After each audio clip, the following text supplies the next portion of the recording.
There is a version of financial advice that gets passed around like it's gospel. Save more. Spend less. Invest early. And while none of that is wrong, almost none of it actually helps the person sitting at their kitchen table at 11 o'clock at night, staring at a bank balance that's lower than it should be, wondering where all the money went again. That person doesn't need a lecture on compound interest. They need a system. A simple, honest, stripped-down framework for money that works regardless of income, regardless of debt, regardless of how many financial mistakes they've already made. That's what today's video is about. We're not going to talk about getting rich. We're going to talk about getting stable. Because stability is the foundation that everything else is built on. And surprisingly, the path to financial stability isn't complicated. It's just uncommon. Most people are never taught it, and the ones who stumble onto it usually do so the hard way, after years of painful trial and error. So let's skip the trial and error. What you're about to hear are the minimalist money rules that actually move the needle. Not 10 steps, not a 30-day challenge, not a motivational framework with a catchy acronym. Just clear, practical principles that work. Let's get into it. The first rule: know your real number. Most people have a rough idea of how much they earn. Far fewer know how much they actually keep. Here's what that means. Your income is not your money. After taxes, after any mandatory deductions, what lands in your account is your real starting point. That number, your actual take-home pay, is the only number that matters when you're building a budget or making a financial plan. Write it down. Not approximately. Exactly. Now here's where most people stop, and it's a critical mistake. Knowing your income is step one, but you also need to know your fixed obligations. Rent or mortgage, insurance, utilities, subscriptions, loan payments, phone bill. These are the costs that exist whether you like it or not, every single month. Subtract those from your take-home. What's left is your real disposable number. That's the pool you actually have to work with. Most people are shocked when they do this for the first time. Not because the number is necessarily terrible, but because they've been making decisions based on a feeling rather than a figure. And feelings about money are almost always wrong. You cannot manage what you haven't measured. That sounds obvious. It isn't practiced nearly enough. The second rule: spend on what you use, cut what you don't. Minimalism in money doesn't mean deprivation. It means precision. There is a category of spending that silently drains people's finances month after month, and it's not the obvious stuff. It's not the daily coffee or the occasional dinner out. It's the recurring charges people forget they agreed to. The streaming service they haven't opened in 4 months.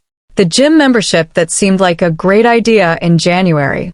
The software subscription that auto-renewed without a reminder.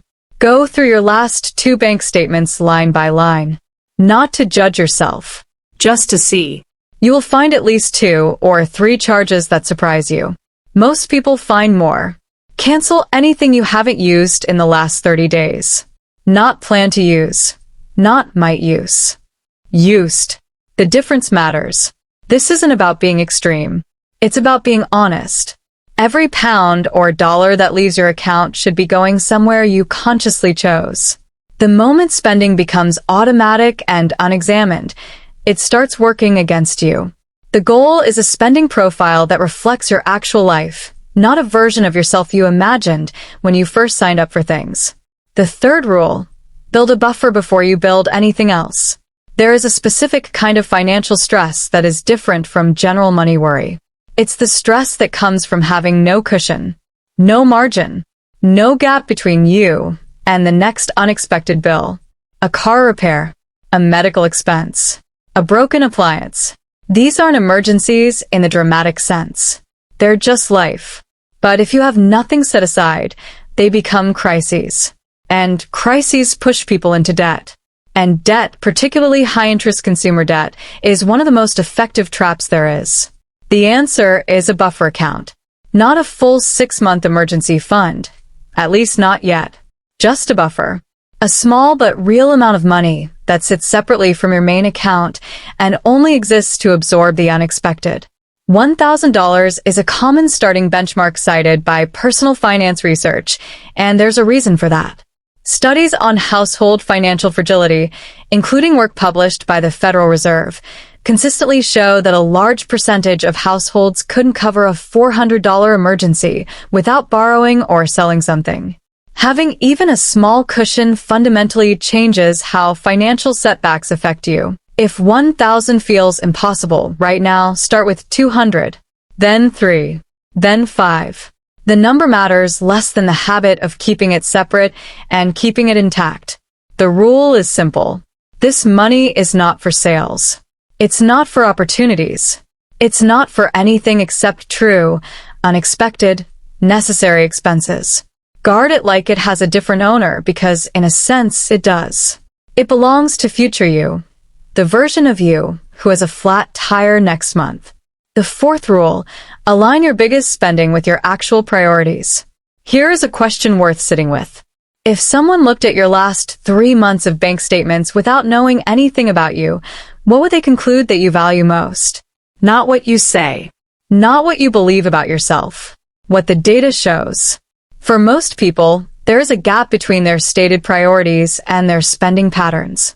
They say family matters most, but subscriptions and convenience spending quietly outweigh any investment in experiences with the people they love. They say they want financial security, but there's no savings line at all. This rule isn't about guilt. It's about alignment. The minimalist approach to money says that your spending should be a reflection of what actually matters to you, not a default pattern accumulated over years of autopilot decisions. That means you get to spend freely, generously even, in the categories that genuinely enrich your life. But it also means ruthlessly reducing or eliminating entirely the spending that happens out of habit, boredom, or social pressure. Ask this about every significant purchase. Does this reflect who I am or who I think I'm supposed to be? That one question will save you more money than almost any budgeting app. The fifth rule, understand the difference between good debt and dead weight.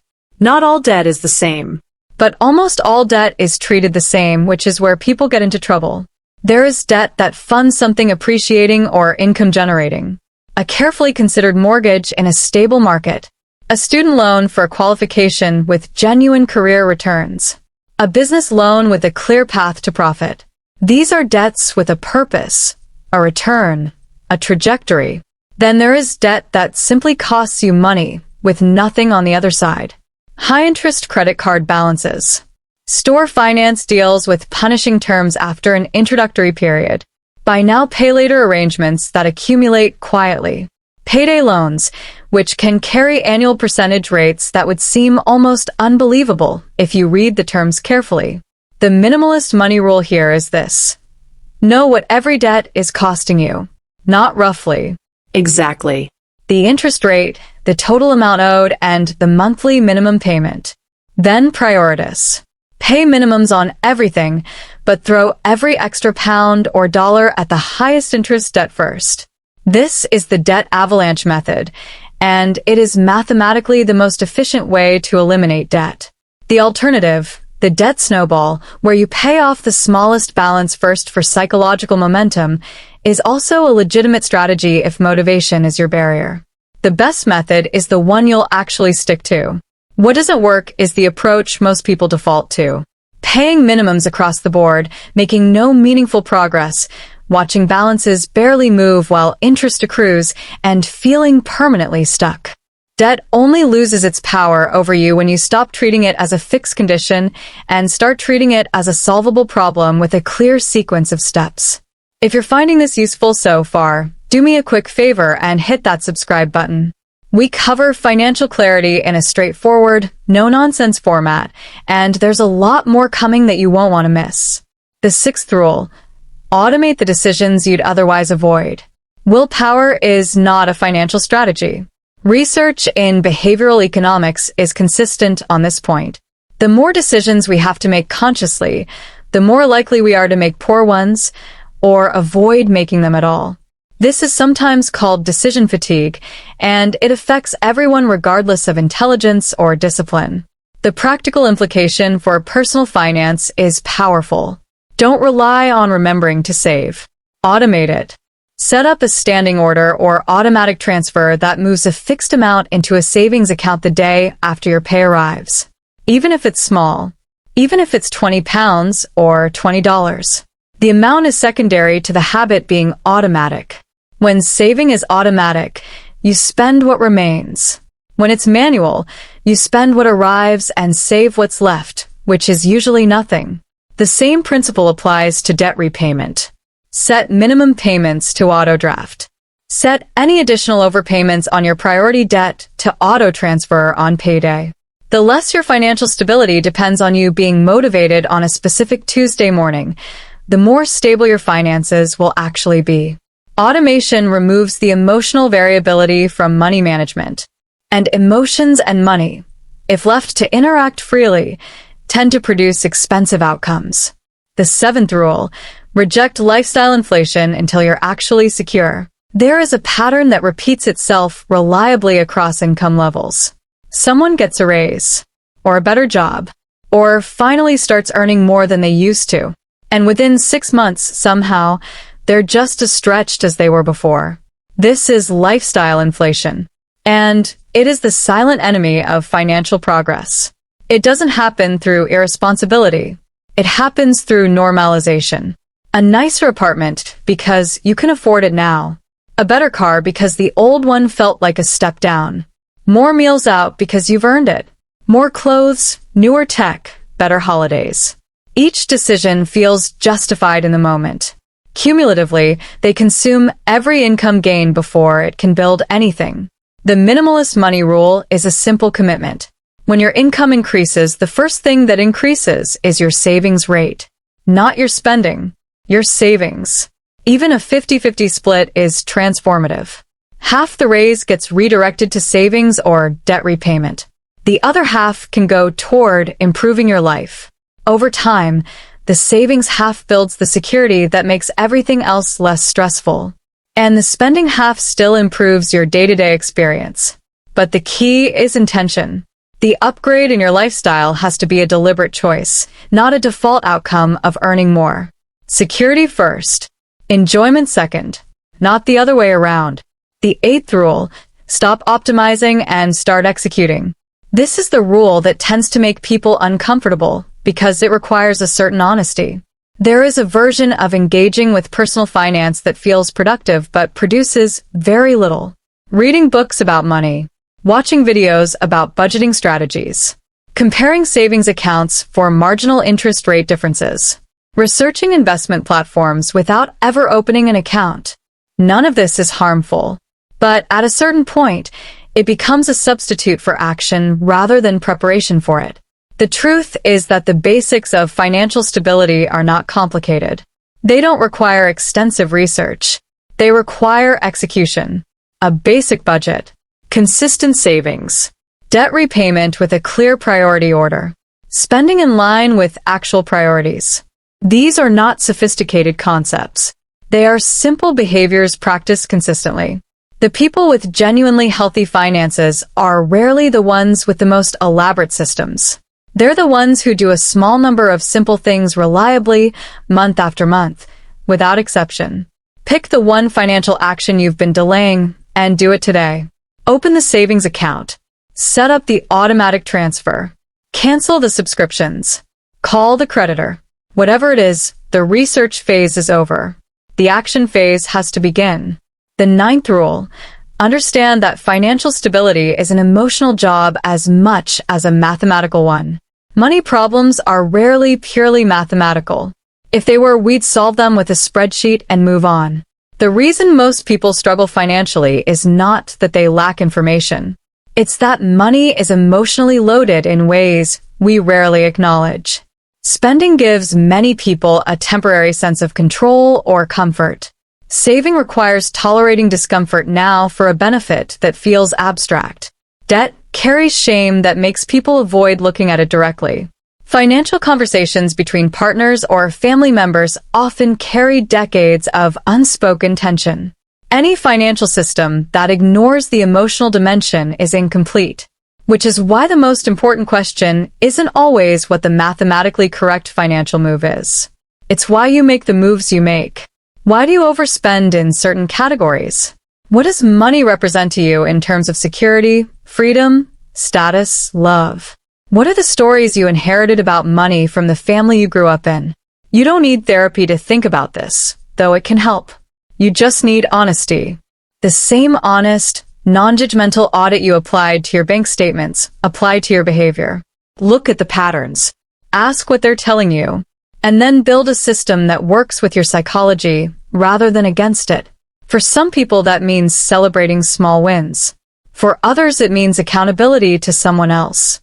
For others, it means reducing friction through automation and simplicity. There's no single formula. But ignoring the emotional dimension entirely is why intelligent people who understand the math still end up financially stuck. The 10th rule: build slowly, protect fiercely. This is the rule nobody wants to hear because it contains no shortcuts. But it is the most honest thing in this entire video. Financial stability, real stability, takes time. Not years of suffering. Not a decade of deprivation. But a patient, consistent accumulation of small right decisions made repeatedly over months and years. A buffer that started at 200 grows to 1,000. A savings rate that started at 5% grows to 15. A high-interest debt that felt immovable starts to move when you apply an extra 100 a month. The trajectory matters more than the starting point. But here's the second half of this rule, the protection part, and it's equally important. What you build is fragile until it isn't. A buffer can be wiped out by one unexpected cost. A savings habit can be broken by 1 month of overspending. A debt payoff plan can be derailed by a new balance. This is normal. This is life. The discipline is not in never being knocked back. It's in returning to the system each time you are. Protect what you've built by treating your financial habits as non-negotiable commitments rather than flexible preferences. Your savings transfer happens regardless. Your budget gets reviewed each month regardless. Your buffer gets replenished after it's used regardless. The people who reach genuine financial stability are not the ones who never face setbacks. They're the ones who treated the setback as temporary and the system as permanent. Let's bring this together, because there's an important thread running through all 10 of these rules that's worth making explicit. Financial stability is not about being extraordinary with money. It's about being consistent with the basics. It's about knowing your real numbers, spending deliberately, building a cushion, aligning your money with your actual values, understanding your debt, automating good decisions, resisting lifestyle inflation, taking action rather than just consuming information, acknowledging the emotional dimension, and building slowly while protecting what you have. None of these require a high income. None of them require a background in finance or economics. They require clarity, honesty, and repetition. The version of financial stability that most people are waiting for, the moment when it all feels easier, when the income is high enough and the bills are low enough and the stress just naturally disappears, that version doesn't arrive on its own. It's built, rule by rule, month by month, decision by decision. And it can start from wherever you currently are, including from broke. If you found genuine value in this, there are 2 things I'd ask. First, share this with someone you know is struggling financially. This kind of straightforward information gets buried under a lot of noise, and sometimes the most useful thing is just knowing someone made the effort to find it for you. Second, if you want more content like this, subscribe and turn on notifications. Every week we put out videos focused on practical financial thinking that's actually built for real life, not ideal circumstances. The next step is yours. Pick one rule from today. Apply it this week. Then come back and go from there. That's how it starts.